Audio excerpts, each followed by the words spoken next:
If we have a quorum, welcome everyone to the March 17th, 2022 meeting of the Council on Developmental Services. This is Kevin Zingler. I'm the chair of the council, and welcome everyone. Happy St. Patrick's Day. The first item on our agenda is a moment of silence for individuals affected by COVID. If we could please have a moment. Thank you.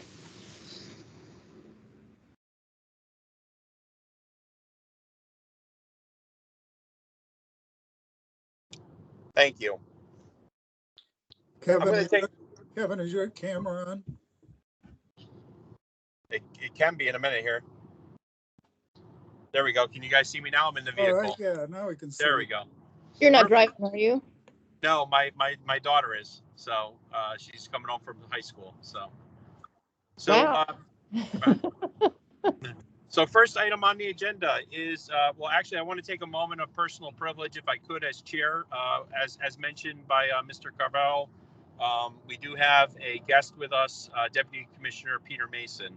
As you know, as the council knows, Deputy Commissioner Mason is retiring after many years of service to the state and the department, and we wanted to take this opportunity as a council to wish him well in his semi-retirement. I think he's going to pull a Tom Brady, but semi-retirement, and thank him for his decades of service in this field. I know that he has, I think he started in this field at Mark Inc. of Manchester back in the day, and I know he was an executive director at Tri-County ARC, and he moved up into DDS, and he has impacted the quality of lives for thousands of individuals through the course of his career, and I think it's just appropriate that we as a council say thank you, and we hope that you have a great retirement with you and your family. And I know that our folks are in a better place because of all your collective efforts over the years, Peter, and thank you on behalf of the council for all that you've done to help those individuals we support at DDS. Oh, Thank you, Peter. Oh, thank you. It's been a long and Thanks, Peter. thank you. Thank you. Thank you. Yeah. So we just wanted to take that moment to express our thanks and gratitude. I know that you'll have other opportunities and to impact, make quality of lives for our individuals and their families. And just once again, thank you on behalf of everyone here in the state of Connecticut and the council in particular for that, everything you've done throughout the course of your. Thank you, Kevin. Thank you again. I appreciate that. It's been a long and winding road for me. And I was with Mark many years ago. When I was there, it was a much different world than it is now. There were no authorizations. There was no supported employment. There was only workshops at that point, and you know how much things have changed. It's for the better for a lot of people. I remember us.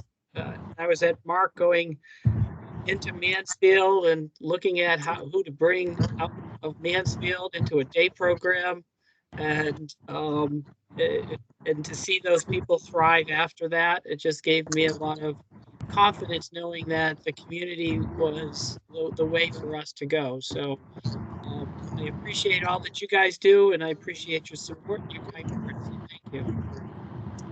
You're welcome, and congratulations again. Enjoy it. Thank you. I'm like I said, I'm sure we'll see a Tom Brady at some point from you. So thank you. Well, it won't be a Tom Brady, but it will be. I will be back part-time to come back, and the good part about this is I'll be helping to dispense the American Relief Funds. So I'll be able to give out money this time instead of telling people they can't have it. So this is good. It's the yin to the yang, Peter. It is a career of tightening the belt for DDS, and now you're just gonna let her rip. That's right. It's like I can give it away. Well, thank you again, and thank you for joining us. And I apologize we didn't include you on the agenda, but we did want to make sure that we acknowledge your service, and Godspeed, and here's to health and wellness into your retirement. Thank you. Thank you. Thank you. Thank you, everybody. Next item on our agenda is the opportunity for public participation. Would any members of the public wish to address the council at this time? And just as a reminder, under Public Act Section 21-2, this is being recorded, and also when you're speaking, please, when you address the council, please state your name, even council members, for the record, for purposes of record keeping. Thank you. Any member of the public wish to speak? I see Donna, I see you raised your hand. Please address the council. Hi, everyone. So I've been coming the past couple months, and this is my third time. And I am the mom of a 29-year-old with autism and an intellectual disability. I just have a question, and I'm not sure this is the right place, but I'm hoping that many of you will be able to tell me where to go with this. So because of all the issues going on, we're private hiring. And so when I called today to find out about the application process, because it's been forever since I've had to hire somebody, I was kind of a little bit thrown off that we still have to do those paper applications, which is like this huge book of papers that people have to fill out. And when I hand it to a young person, they just look at me like I have 14 heads. And I'm just wondering if there's like a legal reason why we don't have an online version as well. And if it's not a legal version and there's some other reason why, is there a way to get one online? So that is my question. And if this isn't the appropriate place, just somebody stick a note in there and tell me where to call, please. Thank you. Great, thank you for your comments. And I don't know, Commissioner, if you want to address it now or if you want to get back to the council and we can relay that message, whatever is appropriate at this time. I don't know is the answer, but I'm happy to try and figure it out. And then later in my report, there is some modernization effort for that we're going to talk about regarding self-direction. There's also currently an RFP out, which may be closed, I'm not sure, regarding the fiscal intermediaries and their role in hiring. So I think improvements and advancements are coming, but I don't know where they're at. But if you leave your email address in the chat, if you have chat access to do that, I'll connect you to Krista, who runs our Medicaid center, or Medicaid ops, the Medicaid portion of our ops center, and she can help me with a better, more articulate answer than that. Right. Okay, and if I can't figure out how to do that, I'll just pass it on to somebody I know who can pass it on to you. Donna, this is Joe Carvalho. I'm the Commissioner's Executive Secretary. What I will do is I will put my email address in the chat. Hopefully you'll be able to see that. And if you aren't, I'll try my best to try to find your contact information. But if you have any contact information of somebody who's on the council, perhaps they can kindly forward it to me. But you know, happy to help to whatever extent we can, and we'll figure out how to get a hold of one another. Thank you. Thank you. Great, thank you. Any other members of the public wish to address the council?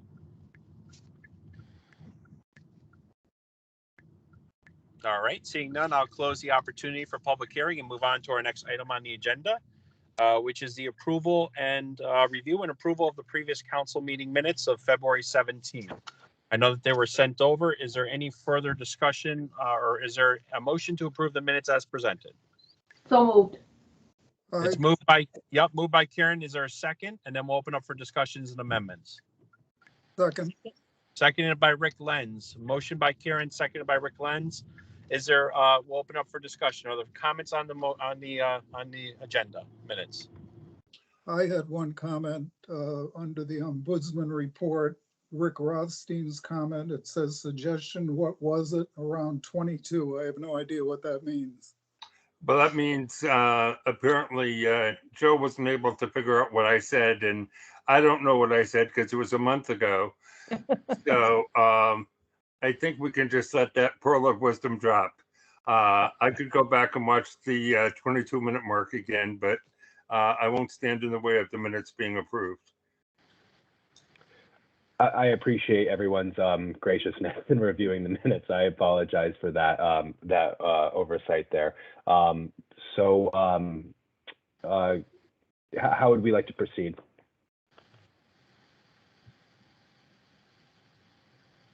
We'll just vote on the minutes. Yeah, it's fine. Actually, I think I do remember what it is. Is I suggested that that our new ombudsman perhaps should consider meeting with providers. You know, she's meeting with various advocacy groups and she's meeting with the RACs, including with the REST RAC today. but she may also want to meet with representatives of providers, whether it's these CEOs or advocacy chairs or whatever. Okay, so I have, can you consider meeting with providers as well as other stakeholders you've been meeting? Rick, is that okay with you? That is great. Thanks, Joe. No, thank you. Are there any other further discussion on the minutes as presented? All right, hearing none, I'll call can we call that as a friendly amendment? This is Kevin Zingler, Chair of the Council. Can we use that as a friendly amendment to amend the minutes as discussed? Yes. All right.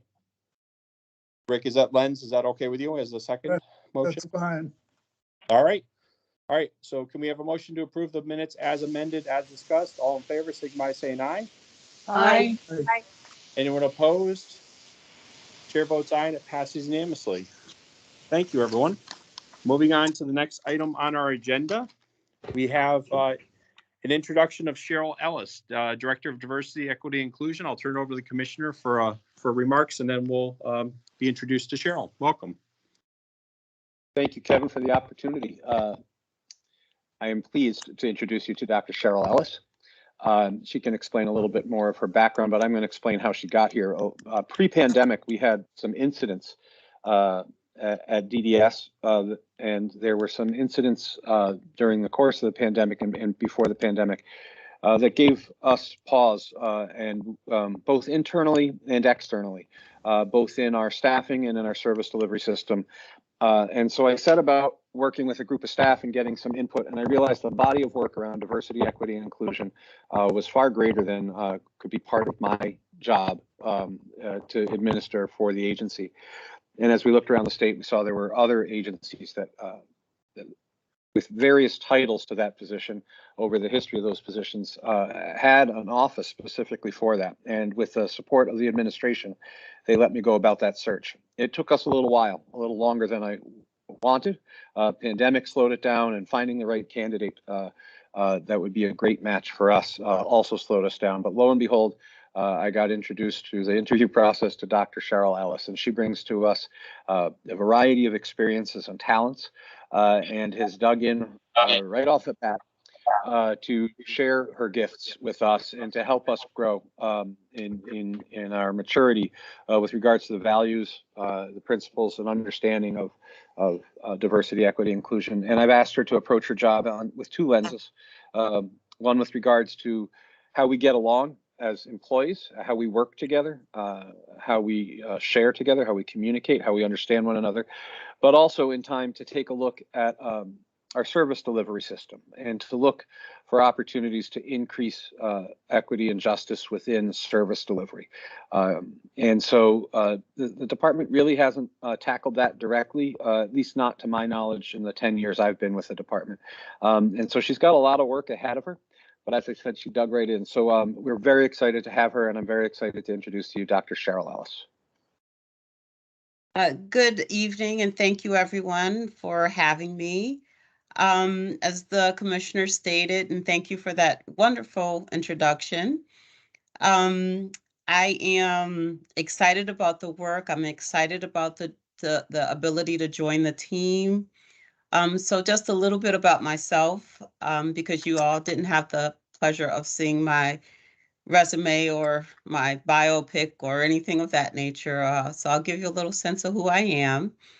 I'm a cisgendered, which means I was born a female, Black woman who has the pronouns of she, her, hers. And that is some of the diversity work that we're bringing into the agency, as well as helping people understand that identity of pronouns, that identity of the intersectionality, the whole person. So that's why I introduce myself that way. I come, and I always tell people I look a lot older than I am. But I come with almost 25 years of experience working with children, teens, adults. And over the 25 years, I started with young children with behavioral challenges, trauma, cognitive delays, developmental disabilities.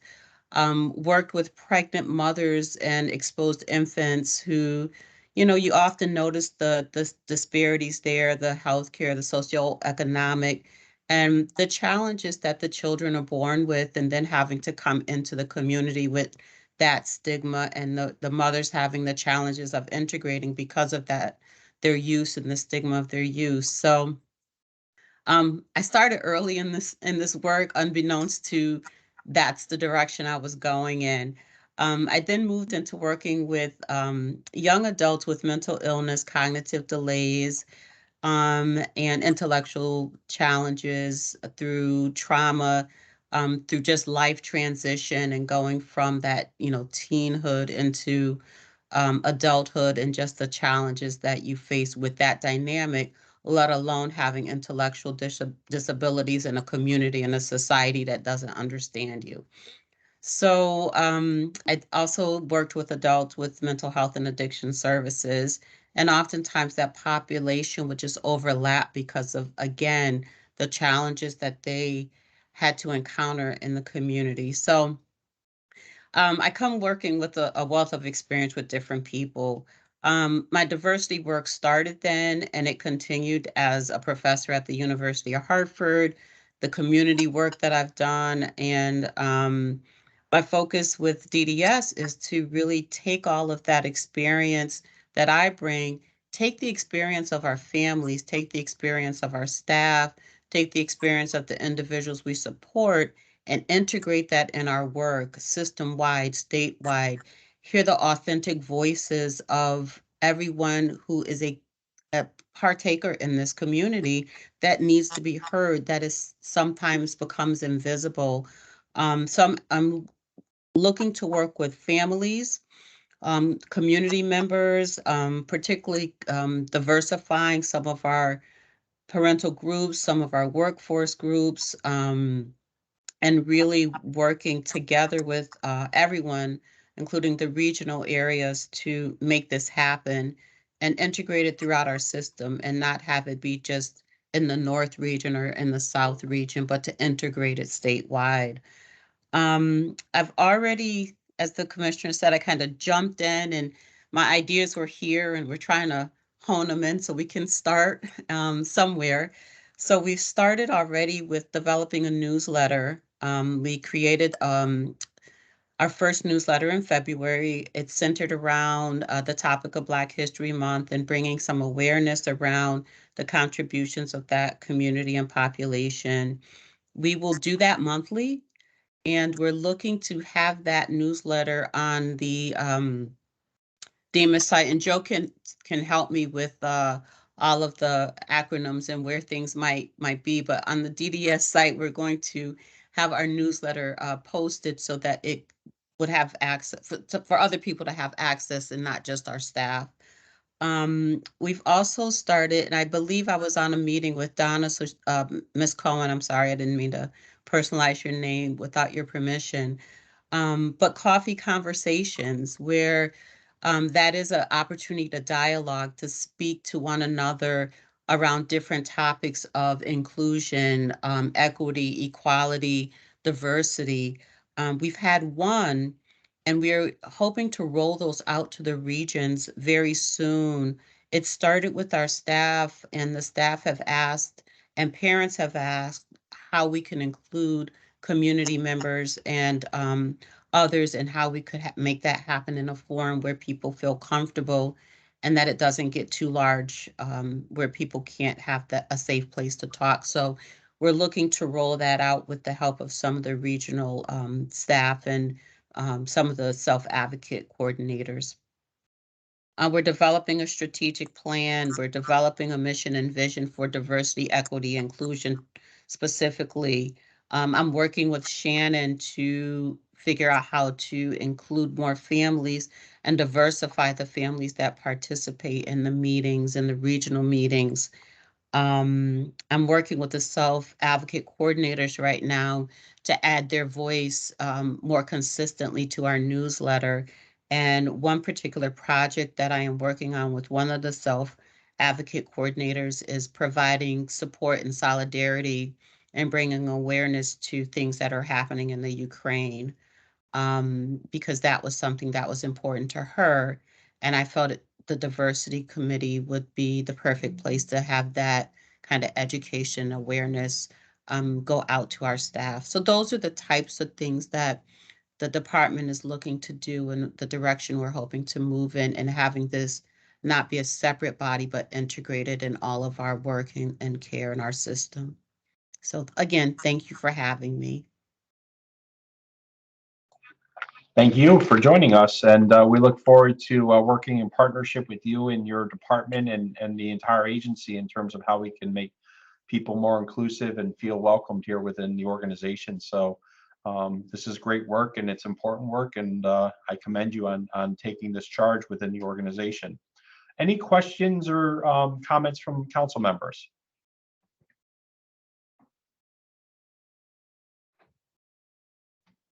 Why today? I have a question, Patty Silva. Go ahead, Patty. Is this newsletter, is that something that can be distributed to families through case managers as well? That has been brought up, and yes, we believe that it is the direction we will be able to go in as soon as all the people assisting me with kind of the media, the distribution piece of it, figure out how to do that effectively and get it out to everyone. But that is the direction we're going in. Great, thank you. I think that type of communication, Kevin will be charged with the responsibility out of the 5-year plan. One of the requests was to develop a strategic communication strategy and overall communication plan. So Kevin's and will be working with me and others on how that rolls out, and whether we ask case managers to push it out, or whether we find social media ways to push it out, or have people subscribe to some sort of listserv so that they'll only get what they want, because maybe not everybody wants all of that. So we're talking about those strategies about how best to effectively communicate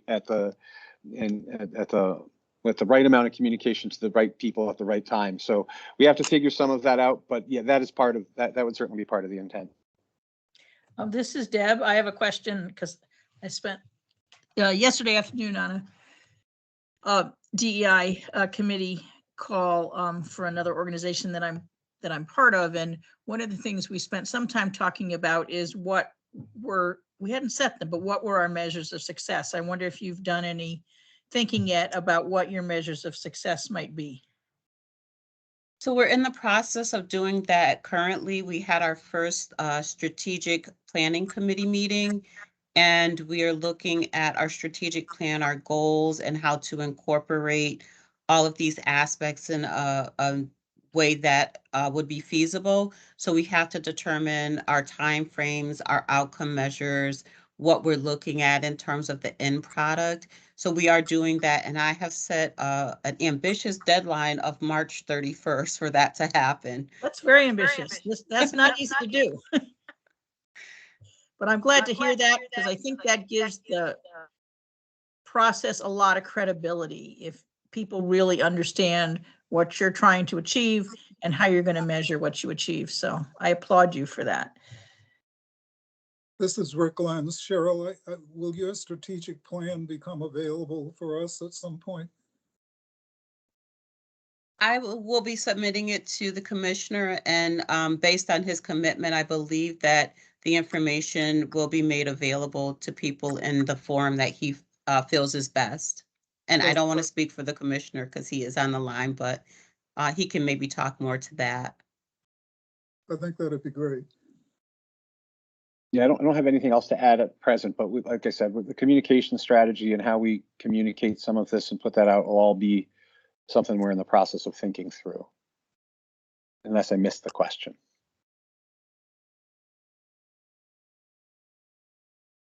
Perfect. I see, Adrian, you have Rick Lenz. Does that answer your question?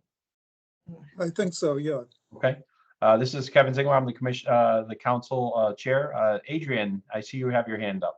Thank you. Adrian Benjamin here.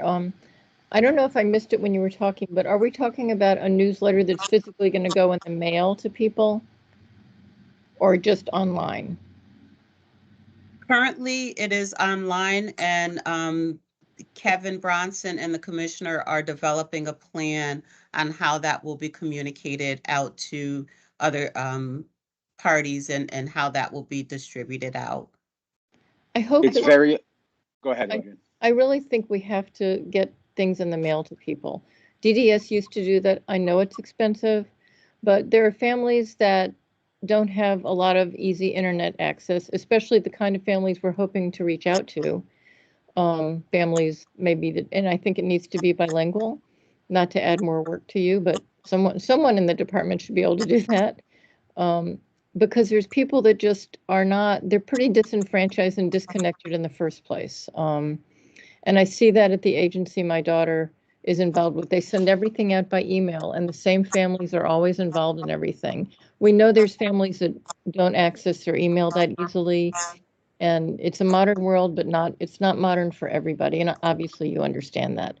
So I think it's really worth considering somehow physically getting something in the mail to all the families, whether their kids live in group homes or not, so they can be informed and know what's what. I mean, it's amazing how many people I've talked to that had no idea there was the Seeds of Change presentation that the commissioner did last year. It's several different people, just unless they're really sort of into it, they don't get it. They don't follow it the way we do. So we have to make the effort. I'll stop nagging. Thank you. Any other comment? This is Kevin Zingler. Any other comments from the council or I see Karen, you have your hand raised. Go ahead, Karen. Or was that yes, thank you. Karen Okay. Levesque on the council. I do have a suggestion maybe for down the road, especially if you're going to have forums, and since some communication is less expensive than others, if you're looking to mail things, perhaps a postcard, just giving a brief overview of what may be available and sharing some information, and that you can have more information at a forum, or if you have access, you can look online. It's just one more way to communicate, but not as expensive as maybe a letter.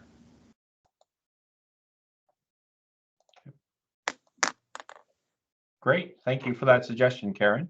This is Kevin Zingler again. Any other members of the council wish to speak Kevin? or have comments? I have my hand up. I don't know if you can't see me. Oh, Christine, there you go. Yep. Thank you. It's Christine Hainsworth Strauss. Jordan, I guess I would just make a plea for trying to make the communication, even if it's by choice, whether email or mail, but to directly as to the families as possible, so that so much time might not be lost on, whether it travels through multiple hands to get to the families, especially if there's something that's like the Seeds of Change or something where you're trying to get people to respond rather than just inform. Great. Yeah, I'll answer that. This is Kevin from DDS. Yeah, we're like everyone already, the commissioner already mentioned, we're really trying to focus on not playing, like you said, Christine, like not playing phone tag, right? And or telephone, whatever the term is, right? And the information passes down. By the time it gets to the individual family, it might be slightly different. We're actively trying to build and take an input, build out new communications tools and take an input from each and every one of you. I just yesterday was on a meeting with some people from the BITS, which is the Department of IT, and working on trying to get some research, identifying some individuals and family members, for focus groups on how to build out our website, and for focusing on the users rather than the staff member per se. So we're doing a lot of stuff. It's a slower process than probably most people want to think, but happy to take any input that you and any of all the committee members have, or council members, sorry, not committee. Great, thank you. This is Kevin Zingler again. Is there any other comments from the council? All right, seeing none. Thank you, Dr. Ellis, for joining us today. We look forward to working in partnership with you. And if there's anything we can do as a council to help you in your endeavors, please let us know. That's what we're here for, to be a sounding board and to help you. Welcome again to DDS, and we look forward to all of your great work coming forward. Moving on our agenda, we have our ombudsperson's report. You did get an email from Shannon. Unfortunately, she does have another meeting. She could not be here tonight with the RAC. The West Region RAC was meeting. And that was, obviously one of the things that we wanted her to do was get out to all the RACs and introduce herself. Unfortunately, it was just tonight. And she did have an issue with getting the report out. I would assume we'd see it tomorrow or in the next day or two. So at this point, we'll, I don't think we need, do we need a formal motion to table this? I guess we could if we wanted to as a council. Is there a motion to table the report till next month and we can circle back with her at our next meeting? So Moved by Rick Lenz, seconded by Karen. Is there any further, actually, I'm sorry, on table, there's no further discussion. All in favor, signify by saying aye. Aye. Aye. Anyone opposed? Chair votes aye and it passes unanimously. Moving on, our next item on the agenda is our commissioner's report. Welcome again, Commissioner Chef. Jordan Chef, DDS. I chose to just take the time with you tonight to update you on 2 items, and then which you may have questions about. As you've read about in the papers, as you've heard from me, April 1 is an ominous date for the state. You'll see reports that estimate the total number of employees who are eligible to go. And while we have a large number of employees eligible to leave DDS, we won't see all those eligible leave on April 1st, even though they might be able to. We do anticipate a number near or about 100. It probably will be a little bit less. But we'll see an increase in May and June for those retirements. There are some key retirements in there I think the council needs to know about, and some coverage plans that we have put in place so that you're aware of those changes where I have appointing authority. As you know, Deputy Commissioner Mason is taking the opportunity to retire. I announced last week internally that Elisa Velardo from the North Region, our North Region Director, will be taking over for Peter as our Deputy Commissioner. Elisa has some broad experiences, carries a heavy workload, and has a timeline to be at the department for a period of time that will, and just a whole lot of skills. So she and I will partner at central office, and she'll begin. She's begun transitioning, and she'll join me officially on April 1st. She and Peter meet to do some of their transitioning. She and I have been meeting. So that is one of those. And Stacy Silva Gordon, who's been the private assistant regional director in the North, will move into her seat as regional director. And while it is an appointable position, the assistant regional director position Stacy's leaving behind, we will be going through a competitive process there. Also of note, and I'm afraid in doing this, I'm going to miss some people, but I'm trying to think of people who you've grown to know over the years. Dr. Val Bagby-Young will be stepping away, I know, on April 1st. The good news is for both Peter and Val is they're available as temporary worker retirees. Val has been with the department longer than she'd like me to say. She has played many roles in her years here, has supported both public and private, and was my health services director when I was in the North Region when I arrived 10 years ago. And upon Lakeisha Hyatt's departure to Demas, Val was selected to the seat where she is now. She has so much knowledge, some of it institutional, the good kind of institution, that it's going to be hard for me, and I can't imagine the last 2 years without her, and Peter for that matter, in managing the pandemic. But having someone as thorough and attentive as Dr. Bagby-Young is, not having her by my side through the pandemic would have been just awful. So that type of position is not appointable, nor do I have a candidate with her rich skills in mind. So we'll be going through a competitive process to fill her role as well. And Thomas Daly in the South Region, as well as Greg McMahon in the South Region, have both announced their intent to leave us on April 1st. but they'll both be back as temporary worker retirees and be able to cover their positions while we go through a competitive process, both for Thomas's position as well as for Greg's. There are a host of others that are also leaving that are probably less familiar to you and to the public from central office, and so I won't go through name by name, but I wanted you to know that as daunting as it sounds, we have a pretty remarkable team. I've been able to surround myself with some significant talent at central office in my 6 or 7 years there and my few years as the regional director in the north, and they are all taking short breaks during March while Peter and others are still here to rest up, because April, May, June, July, all going to be some interesting times as we go through a cascade of other retirements, recruitment, and start over. So I'm going to pause there before I go through my next item to see if there's any questions for me on retirements or on or any of the specifics for coverage. Commissioner, how many case managers are you going to lose?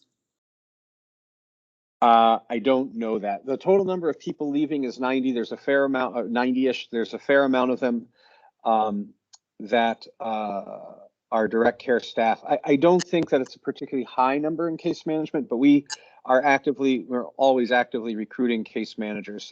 So I don't anticipate.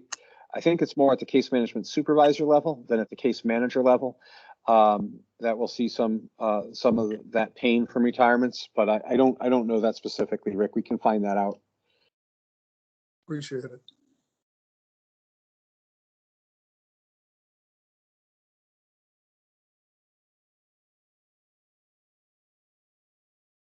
Karen? Maybe was it Rick Rothstein or Rick Lenz who asked that question?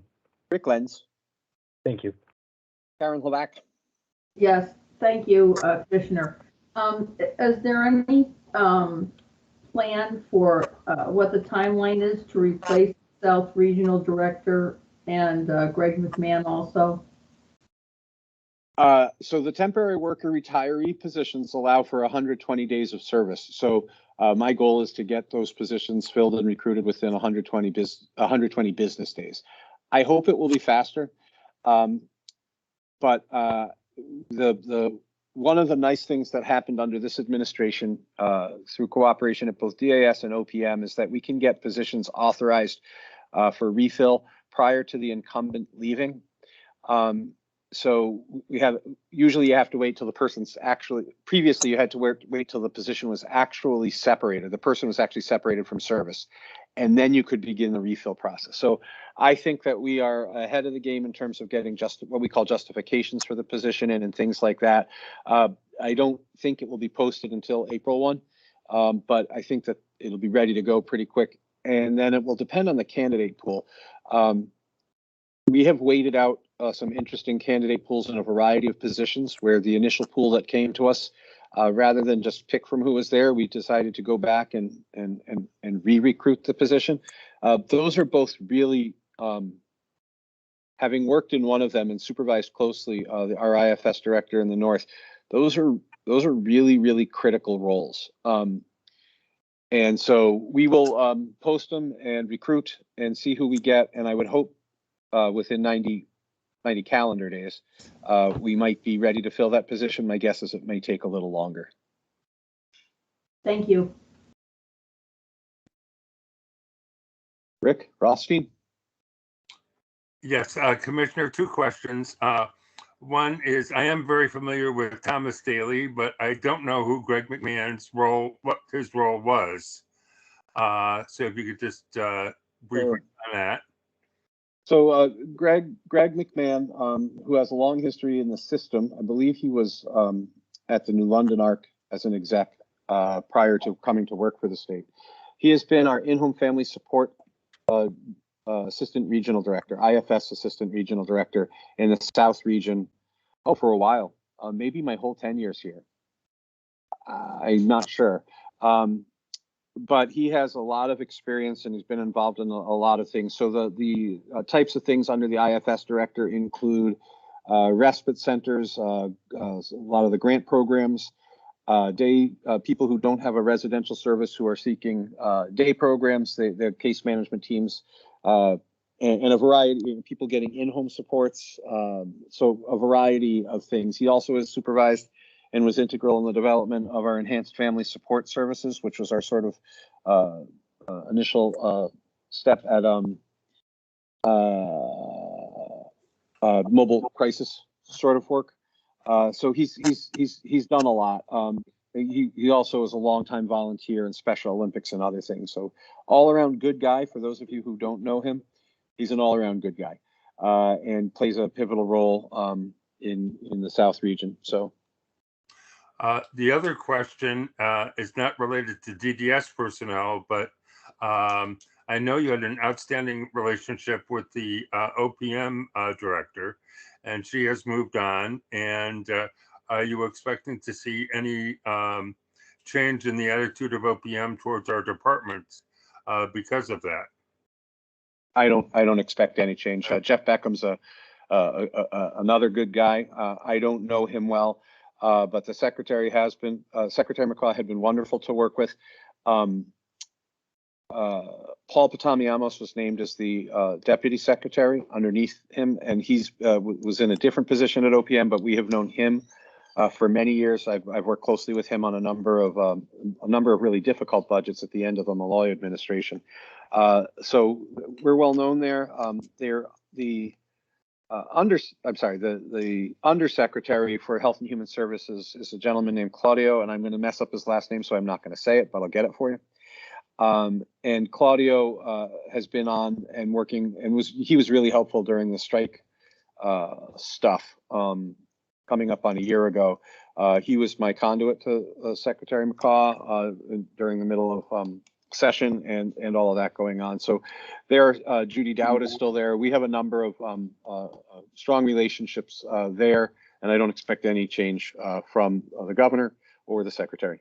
Okay, thank you.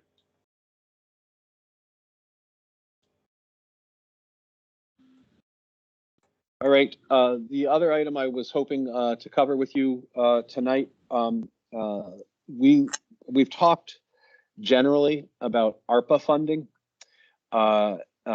American Rescue Plan Act, I think is what that stands for. And we had submitted for a lot of funding through that. And I think we've talked loosely about it. But I wanted to walk through it with you today because all of our ARPA funding, including items in Appendix K, were approved today at the federal level. So we're ecstatic because we didn't know if and when and how much of that plan would be approved. So I'm going to attempt. I'm trying to be brave here. I'm going to attempt screen sharing. If I suddenly disappear, you'll know that my former familiarity with technology is no longer a strength. But I'm going to try. Give me a second.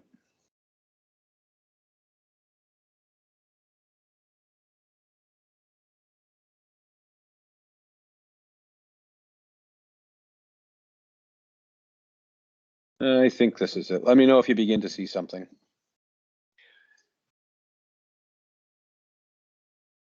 Can everyone see that? Yes. Yes. Terrific. So the total package to the state on the ARPA funding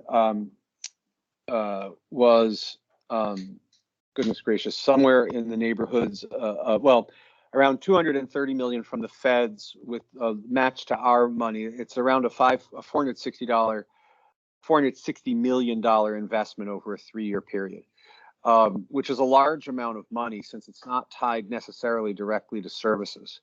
And I wanted to just take a minute to go through at a high level some of the highlights of that today. So you'd have an idea what it is we're spending. And now I've lost my own screen, so hold on a second. Here we go. Can you see? Can you see the DDS HCBS ARPA spending plan? Am I on the right page? Yes, I believe so. Yep. Okay. Is it scrolling, Joe? Yes, it is. Okay, good. So I'm going to go through these. We can see columns A, B, C, D, and E. So we can see everything I think you intend us to see. Thank you, Joe. You're the best. So the first item there is 57 million to fund temporary workforce and provider stabilization payments. And I'm going to read it to you so we're all on the same page. But the intent of this nearly $60 million is to assist DDS qualified providers impacted by the pandemic, as well as assist with recruitment and retention of provider staff. And that's part of our Appendix K, which is a section of the waiver that is authorized only for use in declared emergencies. That's a significant amount of money. We'll be working with providers to determine exactly how we'll use that. But in general, there should be a fair amount of flexibility. We have talked about whether that might be with regards to sign-on bonuses, temporary rate increases, retention bonuses, enhanced recruitment opportunities, as opposed to some of the more inexpensive traditional ways providers have had to go about doing recruitment. So we're excited about being able to put that money into the provider network there. Expanding integration and use of assistive technology, $13 million over the 3 years. We learned a lot through the pandemic that there's some people who may not have loved the idea of technology in their lives, began to use it and find value in it. So we are spending some time now trying to enhance that. We also increased our waiver caps on technology. So we had a $15,000 waiver cap, and we have increased that cap, the most we can spend on any one person, to $30,000. And in addition, into one of the things that Adrian mentioned earlier around communication, it will also allow for funding of broadband internet connectivity. So some of the people we support, internet access isn't necessarily available, but there's a lot of things that might have been helpful were it available during the pandemic and might be helpful now. Previously, we had not been able to spend money helping individuals connect to the internet, and now this money would allow us to do that. Enhanced self-direction. So this comes in part to what our guest had mentioned earlier. This money, so around almost $4 million, would be to create and implement an employment network. This initiative will facilitate enrollment for direct care employees seeking employment for Medicaid members seeking. So we currently are under contract with Rewarding Work. We plan with our partners at DSS to put together some money and increase opportunities for others to be in that space. That may include Rewarding Work or other vendors, or something that we would develop ourselves. But one of the things that those of you who self-direct know is recruitment and retention and finding a pool of employees is difficult. This money would go to bolster our efforts around helping and facilitating that. And then also an additional $3 million aimed to expand the range of supports available through the fiscal intermediaries. So that's a fair amount of money to invest in one of our smaller programs, but one of our more valuable programs. And again, these are one of the nice parts about this is we had to be in a rush to get this submitted, which meant there wasn't necessarily the type of conversations we would have had with as many providers or families as we might have liked in designing some of these. But because we have 3 years to spend it, there's some time now and that's the work that Peter will be doing, is overseeing a handful of staff who will work to help us articulate more clearly how to spend this money, where to spend this money, and how to get it out the door so that we can improve our services.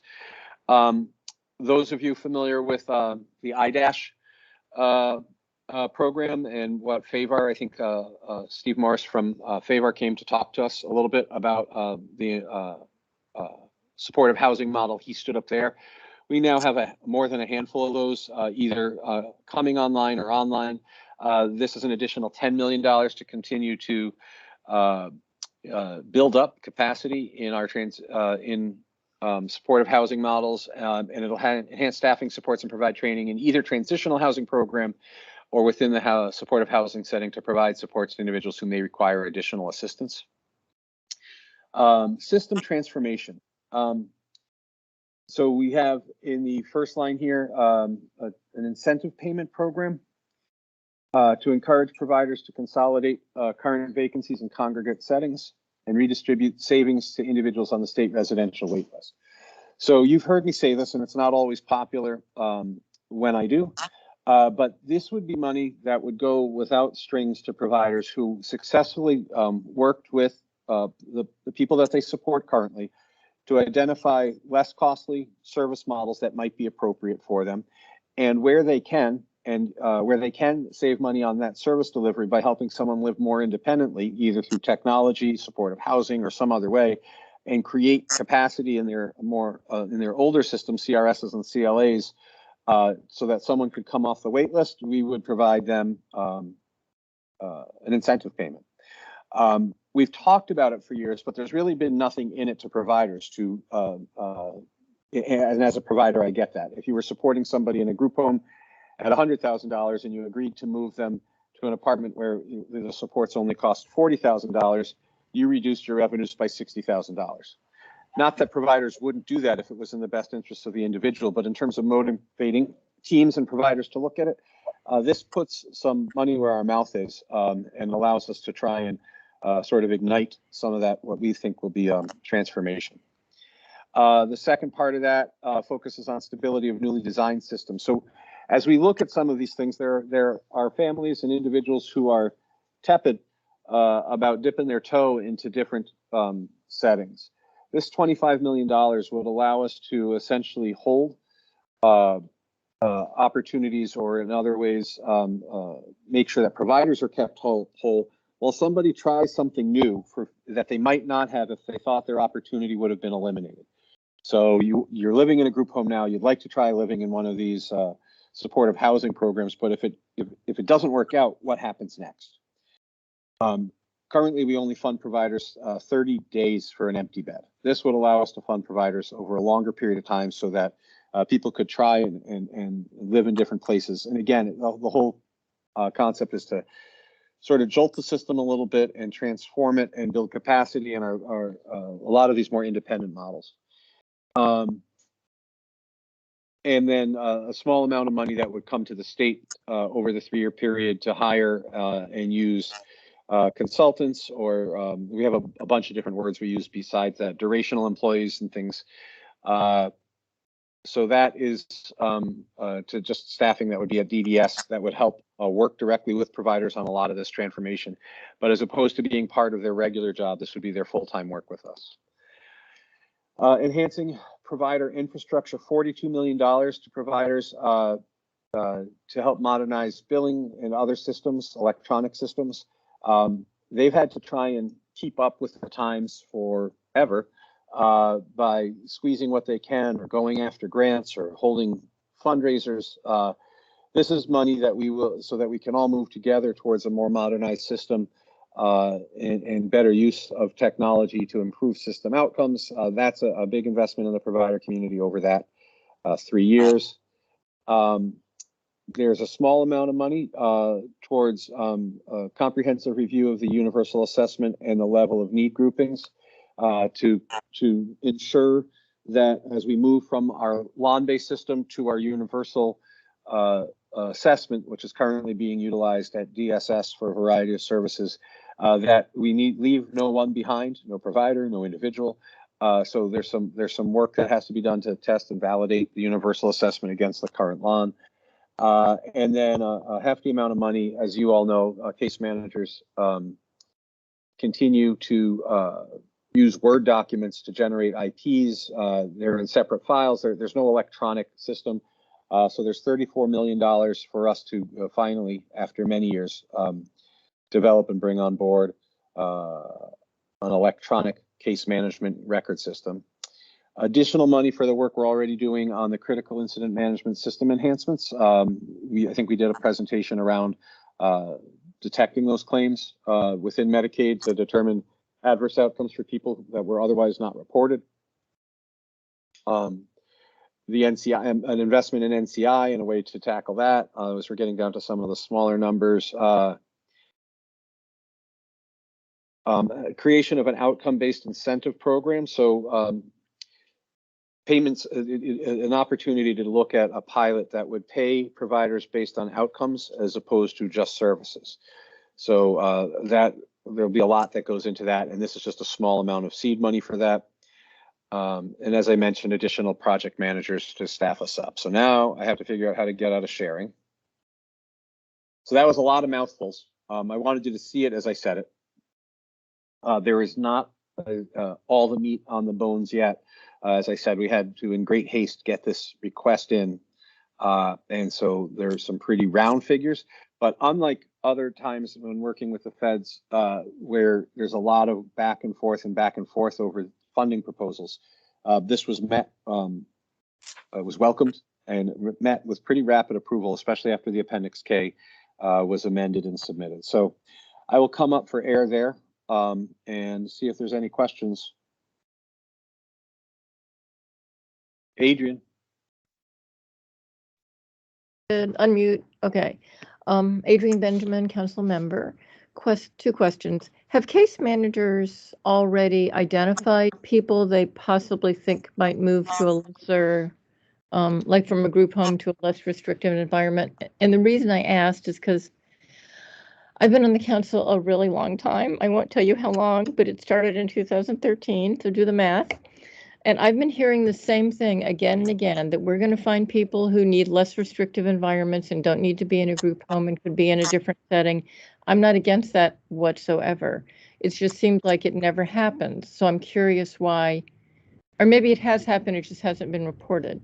So if case managers have identified people they think that might be applicable to, what's been the process of it actually not happening? So it has been happening, okay.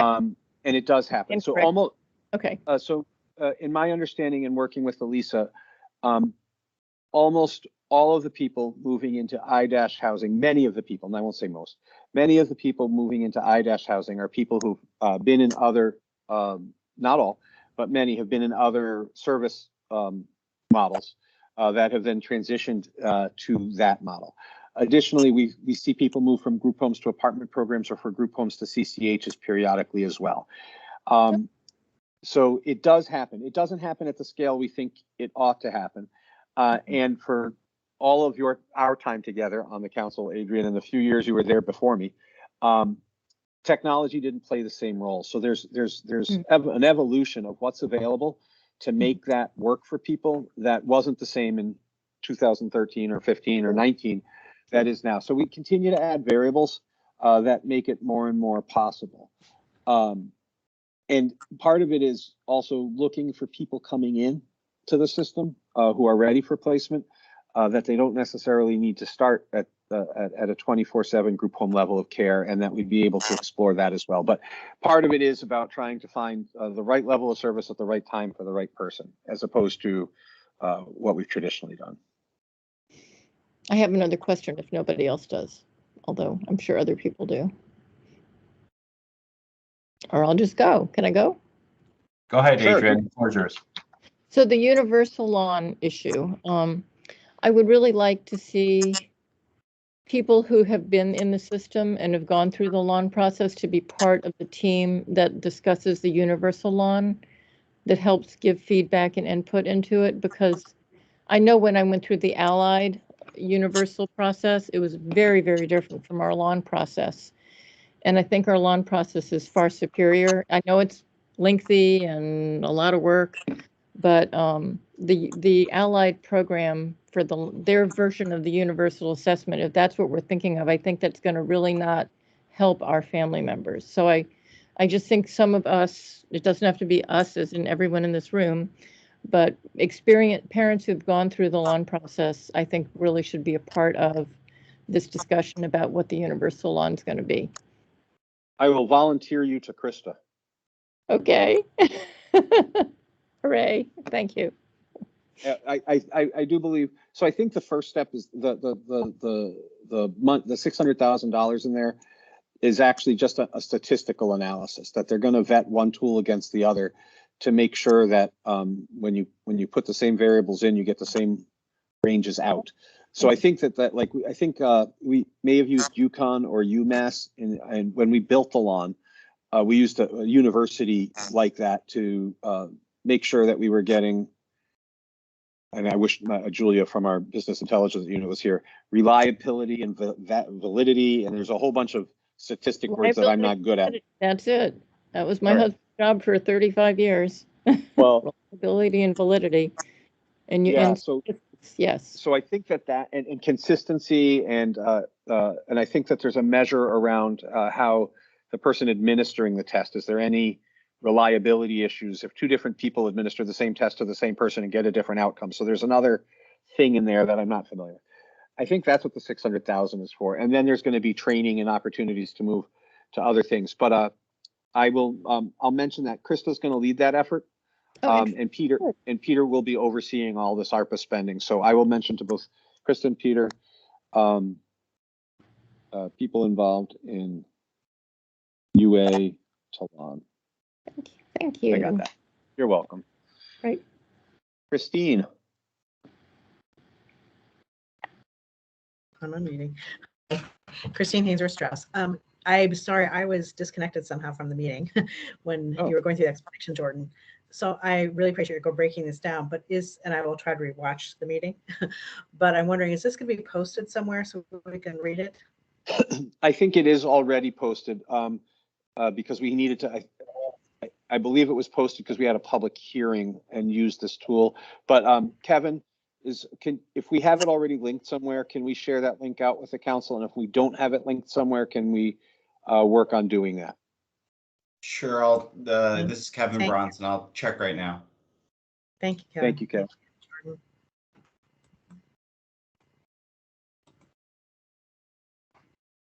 Jordan Chef, DDS, are there other questions for me?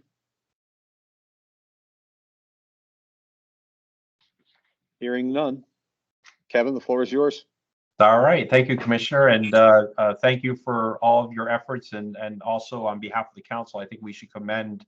I know you have a whole host of team that has worked on it, but I know that Krista and Nick Gerard have been instrumental, along with Peter Mason and some other folks at your central office, in getting this ARPA funding. This is really a game changer for the system, and this will really plant some seeds, as you said last year, in terms of seeds of change, because this really is funding that can be really used to change and really enhance the system to improve the quality of life. So please commend your entire team on getting this funding, because if we're not in line, other people, as you guys know, will get the money, and we will be watching other people evolve. So I will, wonderful. And I wanted to, and thank you, Krista and Nick and Scott and Peter and a host of other staff. Kevin getting us through the legislative process, which was not as easy as we might have thought it was, just because they have a right to know how we're spending that kind of money. We were trying to do it in great haste because there's an advantage to the state to get portions of it out the door by the 31st of March, because we get additional revenue if we do. I made a promise to the legislators we get that initial payment out to providers to start helping them. In the neighborhoods of $30 million, I think will start going out the door in the next 5 to 10 days.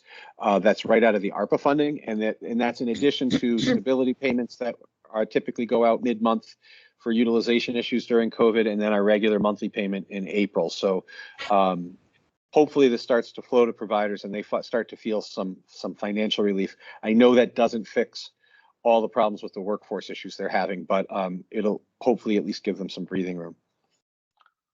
Yes, this is Kevin Zingler, Chair of the Council, and I wholeheartedly agree and thank your entire team for that. I think the providers are, I know there was a lot of cheers this afternoon during the DDS leadership statewide meeting that all the providers attended.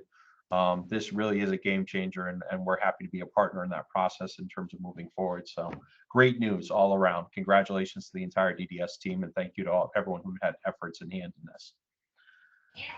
Anything else for the Commissioner's report? I don't think we had any other questions. I think we can move on the agenda then to revise CBAC agreement. I think we just wanted to get an overview from the Commissioner and his staff, or someone from DDS regarding the CBAC agreement. I can do that. Perfect. I'll turn the floor over to the Commissioner. Thank you. Jordan Chef, DDS. I don't have the document in front of me, so you can't. I'm going to speak off the top of my head, and some of my numbers might be loosely wrong. But I think there's a number of things within the CBAC agreement that,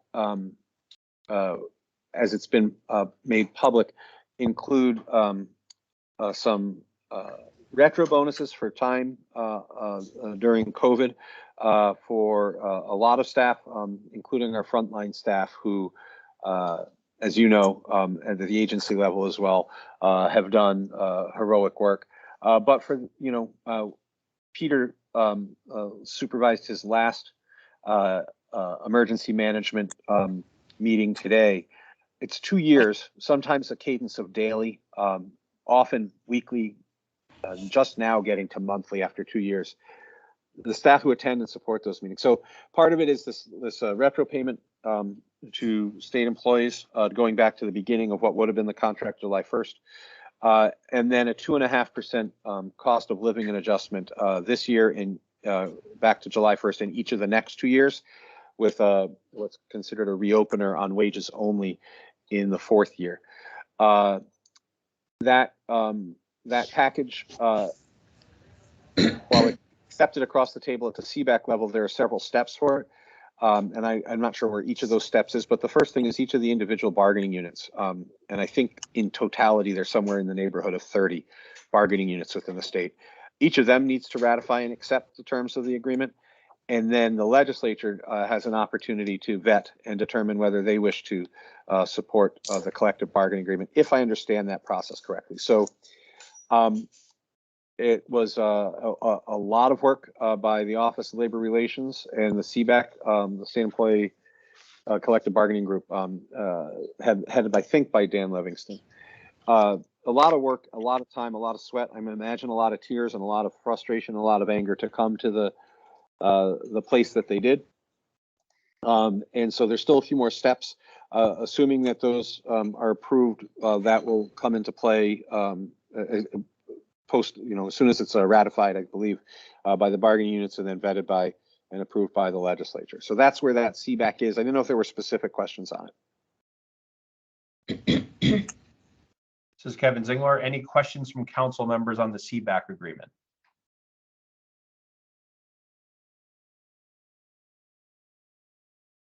All right, seeing none. Thank you for the update, Commissioner. We'll move on our agenda.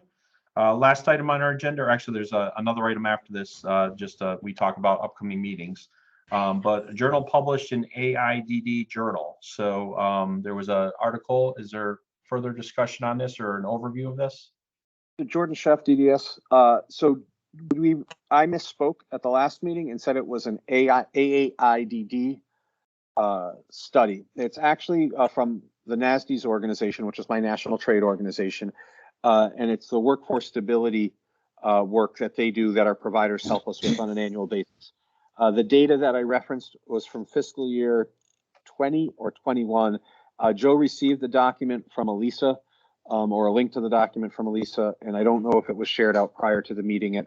I know Rick requested that, but it's been a little busy getting Elisa ready to be deputy commissioner and transition. So that just came to us very recently. Did that go out, Joe? Commissioner, yes, we shared that on Tuesday. Okay. Correct. So that's what the reference was to. Yep. I don't know if there are any questions on it. Rick Rothstein, council member. Thank you for the report. It's 101 pages, so I doubt anyone has had a chance to read it, let alone scan it. So if you have a summary that you can give us quickly, that would be great. And then we can dive into it if we want at our own time. I encourage you to read it. When I worked with Secretary Barnes and later with Secretary McCaw, that NCI staff stability survey, and providers will tell you that I get really frustrated when they don't fill it out. In fact, I was so frustrated one day, I said, we're going to make it a contract requirement, and then you're just not going to get paid if you don't do it.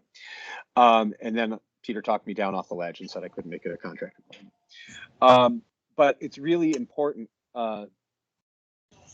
Really important for that to be done, because it showed the legislature several things and why they should commit funding and why where we stand. They want to know where we stand compared to Massachusetts, New York, Rhode Island, New Jersey. And that's the only real comprehensive data we could get at the time, was utilizing that to talk about things in addition to pay and benefits. It also talks about turnover and retention. So it's a pretty good employment report. The highlight that I shared last month was just, the social comparison model. Things are rough in our workforce here. Things are rough in the workforce everywhere. particularly in the health and human services sector and across IDD agencies and partners across the country. Connecticut I wanted folks to know, and the thing that I mentioned that I think that I mentioned last month, Connecticut ranks near the very top nationwide for what we pay direct support professionals. And despite the very high level of staff vacancies our providers are facing at the time of the report, so it's a prior fiscal year, they were above average, or their vacancy rate was below the national average, so that better than 50. We were doing better than 50% of other states in terms of staff vacancies. And I said that partly because there's a little perspective on where we are in the national landscape. It also less, sometimes there's some comfort in knowing it could really be worse, but not a lot.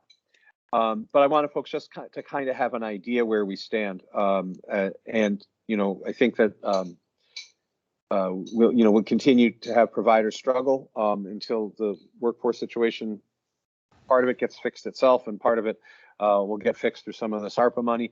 And I did want to share in conjunction with that, I hope some of you may have heard the governor speak earlier today, along with Commissioner Giutani and Commissioner Gifford, about efforts the Governor's Workforce Council is working on steadfastly to increase capacity for nursing and nurse candidates and developing nursing as a field. So it was exciting to hear him talk about that directly, and we would be a benefactor of that. And that, as you know, in addition to the direct support, strong nursing is vital to good outcomes for those we support. Any other questions on, thank you, Commissioner. This is Kevin Zingler from the council. Thank you, Commissioner, for the report from the survey.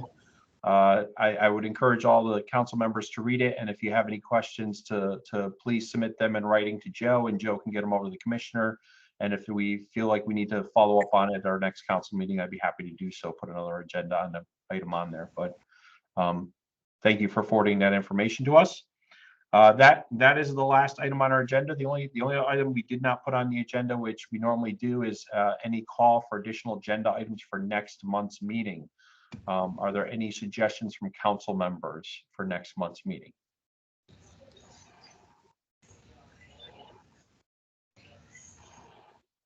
I see Patty. I saw you raise your hand, and then it went down. I saw Diane. Patty, do you want to take the floor? It's not really a suggestion, Patty Silva, council member, sorry.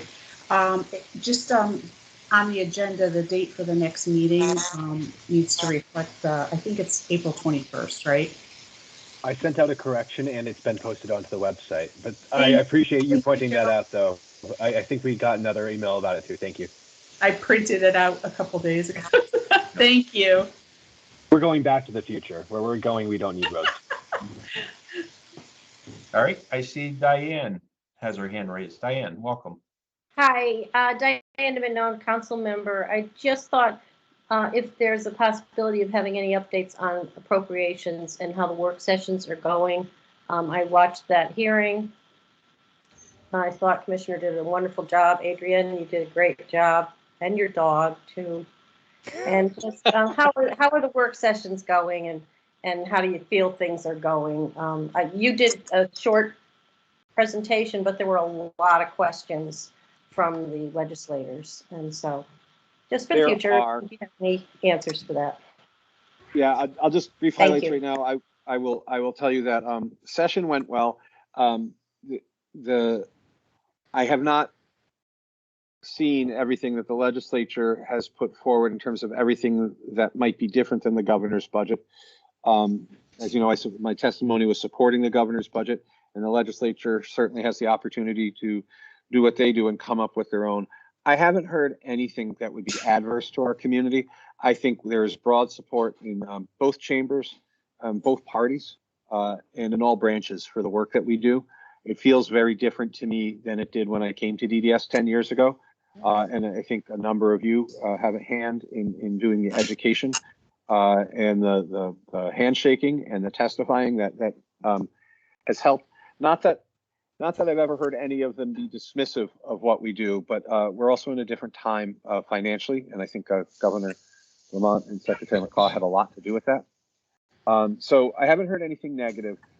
We are the one area in any of that has come up legislatively that we are working through is around, if you've watched any of the testimony around our technical bill on probate, or Senate Bill 164 on probate authority, and our testimony cautioning against it. We're working with our partners at the legislature, as well as folks within probate, to come to some agreeable language that will, I think, be agreeable to all involved by the time we're done. So that's what I have on legislation and approps, and we'll wait to see how that bears out. Great. I see this is Kevin Zingler again. I see Diane. I'm sorry, you just went. Adrian's hand up. Hi. Yeah, I don't know how to bring this up except to talk personally, and I don't want to talk personally, but the investigation process when there is an abuse or neglect situation at a group home is horrible. I don't want to talk about what my personal daughter's experience is. She's fine. Okay. She was not fine for a period of time, and the process is not transparent. It took 8 months instead of 3 months, and it still, to me, is not even close to adequate, incredibly unprofessional, would make your hair stand on end. So I would like us to be able to look into this. I don't really know how to. I mean, I can just tell you my story, but that's not the point. The point is all the stories we don't know about, where things happen to family members and the investigation process is woefully inadequate. So I don't really know how to put it on the agenda, but I think we as a council should really take a look at this situation and try to come up with a better recommendation. Thank you. Thank you, Adrian, for that suggestion. What I'll do is me and Karen and Joe and Kevin and the commissioner will talk about next steps in terms of maybe an agenda item. Maybe the first piece is I know that there's new liaisons at each of the regions. I know that they're changing the system a little bit for the better. So maybe that's the first step, is get an education on what changes they're making, and then we as a council can provide some feedback to that process. So I think that probably is the appropriate first step. I'll have a conversation with the commissioner and his team, and we'll figure out next steps of how to approach this subject, if that's okay with the council. Perfect. Okay, will do. Other questions? Rick, I see your hand up. Yes, I just wanted to support Adrian's suggestion.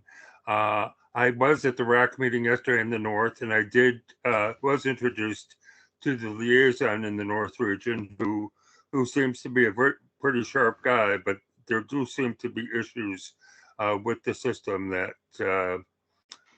need to be looked at. And again, I don't know any better how to look at it than Adrian does. So.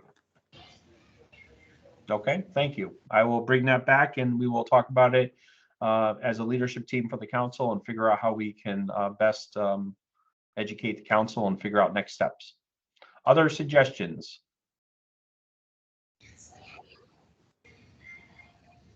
All right, seeing none, I think we are good for tonight. So first of all, happy St. Patrick's Day to everyone who celebrates St. Patrick's Day. Have some fun, not too much shenanigans, but have some fun.